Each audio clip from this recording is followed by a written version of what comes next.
নমস্কার, welcome to our channel. কালকের ভিডিওতে বলেছিলাম যে নাকচম্পা গাছ টবে কি করে প্রতিস্থাপন করব, এবার কিভাবে মাটি তৈরি করব, এই বিষয়ে আপনাদের সম্পূর্ণ তথ্য আমি তুলে ধরব। তো সর্বপ্রথম টবে মাটি তৈরি করতে গেলে বা টবে গাছ দিতে গেলে সর্বপ্রথম টবের ড্রেনেজ সিস্টেমটাকে আমাকে প্রপার ওয়েতে করতে হবে। আর ড্রেনেজ সিস্টেম করতে গেলে কি করতে হবে, টবের ভেতরে যে হোলগুলো রয়েছে সেই হোলগুলোকে আমাকে খোলাং দিয়ে বন্ধ করে দিতে হবে। ঠিক এইভাবে খোলাং দিয়ে আমাকে হোলগুলোকে বন্ধ করে দিতে হবে, যাতে রুটটা চারিদিক দিয়ে খেলতে পারে, এইটা আমাকে লক্ষ্য রাখতে হবে, এবং জল যাতে কোনো রকমেই গোড়াতে দাঁড়িয়ে না যায়।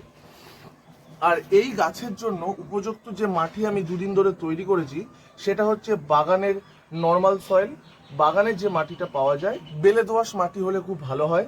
এর সাথে সামান্য পরিমাণ আমি নিয়ে নেব নিম গুঁড়ো, 1 চা চামচ পরিমাণ নিম গুঁড়ো, বাদাম খোল,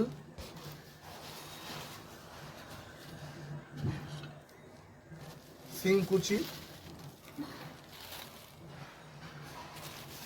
বোন মিল বা হাড় গুঁড়ো, এই 4টে জিনিস এর সাথে আমি মিশিয়ে নেব।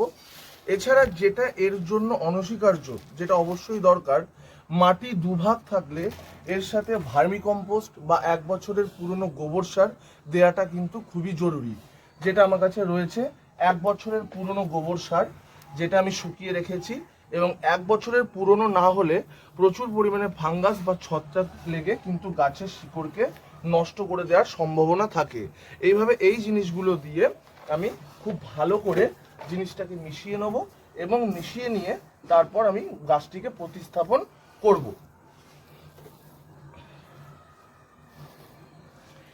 আবারও একবার বলি, খোলাং দিয়ে টবের হোলগুলোকে বন্ধ করা কিন্তু একদমই গুরুত্বপূর্ণ, এবং এই ছোট ছোট জিনিসগুলোকে আমরা এড়িয়ে যাই বলেই গাছগুলো কিন্তু দেখি খুব অল্পতেই মারা যায়।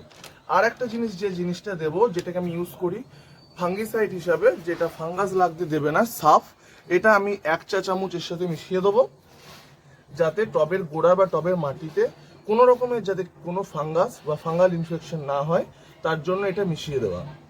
এবার এই জিনিসটাকে পুরোপুরিভাবে মিশিয়ে নিয়ে আমি টবের মাটি তৈরি করে ফেলেছি। আর টবের মাটিটা তৈরি করতে গেলে অ্যাটলিস্ট তাকে অন্তত 2 থেকে 3 দিন মাটিটাকে শুকিয়ে নিন, যাতে মাটিতে কোনো রকম কোনো পোকামাকড়, শামুক বা কেঁচো না থাকে।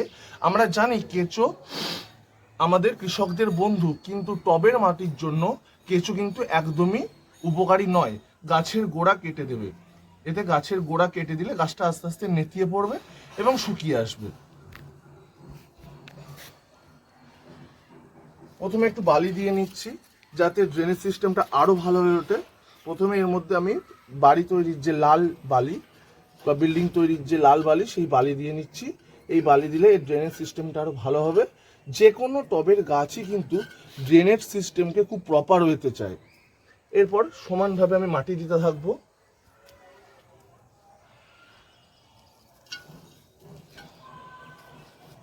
মাটি দেওয়ার সময় কিছু টুকরো টুকরো জিনিস আমরা কিন্তু খেয়াল করব। সেই জিনিসগুলো আমাদের খেয়াল করা অবশ্যই দরকার। সেগুলো হচ্ছে, মাটি যখন দেব এরকম করে চেপে চেপে দেবো। তার কারণ কি, পাশ দিয়ে যদি কোনো রকম হাওয়া পাস করে বা হাওয়া যায়, তাহলে ছত্রাক বা ফাঙ্গাস ইনফেকশন হওয়ার কিন্তু সম্ভাবনা থেকেই যায়। এই ক্ষেত্রে যদি আমি মাটি চেপে চেপে দিই, সেক্ষেত্রে ফাঙ্গাল ইনফেকশন হওয়ার পরিমাণটা অনেক কমে যায়। এই ছোট ছোট টুকরো টুকরো বিষয়গুলো আপনাদের দেখতে হবে। এরপর আপনারা চাইলে এর মধ্যে কিছুটা পরিমাণ শুকনো পাতা দিয়ে দিতে পারেন, যেটা টবের মাটিকে খুবই পরিমাণ ঠান্ডা রাখবে, এবং পরবর্তীতে এই পাতাই ডিকম্পোস্ট হয়ে গিয়ে গাছের খাবার যোগাবে। এর ওপর কিছুটা মাটি দিয়ে দিন।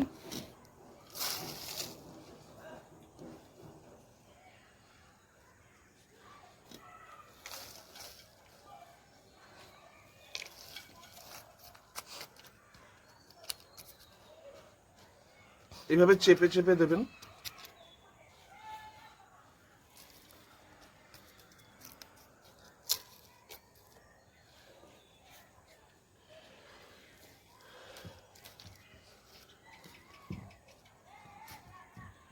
এইবার গাছটিকে সমানভাবে দেখুন যে মাঝখানে বসলো কিনা, মাঝখানে বসানোর চেষ্টা করবেন, তাহলে কি হবে, রুটটা চারিদিকে সমানভাবে খেলতে পারবে। এটা গাছের জন্য ভালো এবং গাছের বৃদ্ধি এবং ফুল দেওয়ার পক্ষেও ভালো। পরবর্তীতে এই গাছ লাগানোর 2 মাস পর্যন্ত আমরা কোনো রকম কোনো সার প্রয়োগ করব না। 2 মাস পর কি ধরনের কি সার প্রয়োগ করছি বা গাছে ফুল আনার জন্য কি সার প্রয়োগ করছি সেটা আমরা দেখব। আর একটা কথা বলি, গ্রো ব্যাগটাকে ছিঁড়ে ফেলবেন, কোনোভাবেই গ্রো ব্যাগটিকে বাঁচানোর চেষ্টা করবেন না, এতে শিকড়ের ক্ষতি হতে পারে। তাই শিকড়ের যাতে কোনো ক্ষতি না হয় সেইভাবে গাছটিকে তুলুন এবং তারপর ঠিক মাঝ বরাবর গাছটিকে বসান। এরপর আবার মাটি দিয়ে এটাকে পূরণ করে দিন।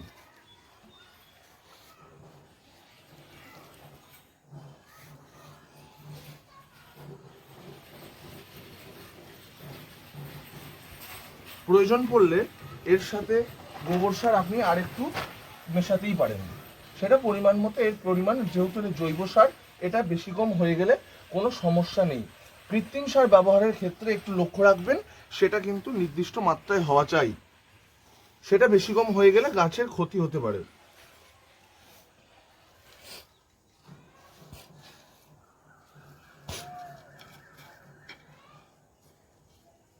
দেখুন গাছ কোথাও কমপ্লিট। আর যদি মাটিতে এরকম ছোট ছোট ঢেলা থাকে সেগুলোকে এরকম ছোট ছোট করে গুঁড়ো করে দেবেন, ঢেলা থাকলেও কোনো সমস্যা নেই। আর যে পাতাটি আমি দিলাম, পাতা শুকনো পাতা দিলাম, এটা পরবর্তীতে যেমন মাটিকে ঠান্ডা রাখবে এই অতিরিক্ত গরমে, তেমনই এটি আবার ডিকম্পোস্ট হয়ে গিয়ে মাটিতে কিন্তু মাটিতে ডিকম্পোস্ট হয়ে যাওয়ার পর কি হবে না, গাছের যে প্রয়োজনীয় খাবার সেই খাবার কিন্তু গাছ এর থেকে পাবে এবং এই জিনিসগুলো থেকে সরবরাহ হবে। এবং এবার আস্তে আস্তে চেপে দিন গাছটাকে।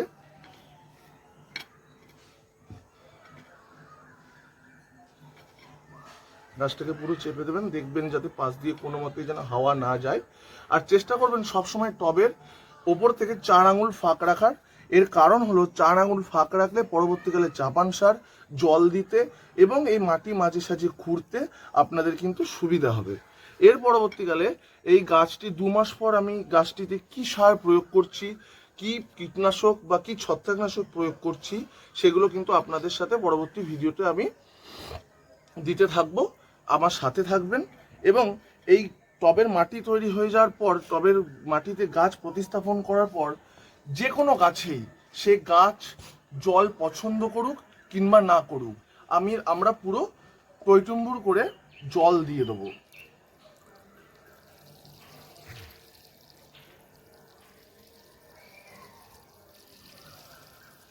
একদম কানায় কানায় ভর্তি করে জল দিয়ে দেবো। এই জল কিন্তু ড্রেনেজ সিস্টেম থাকলে ও অনায়াসেই বেরিয়ে যাবে।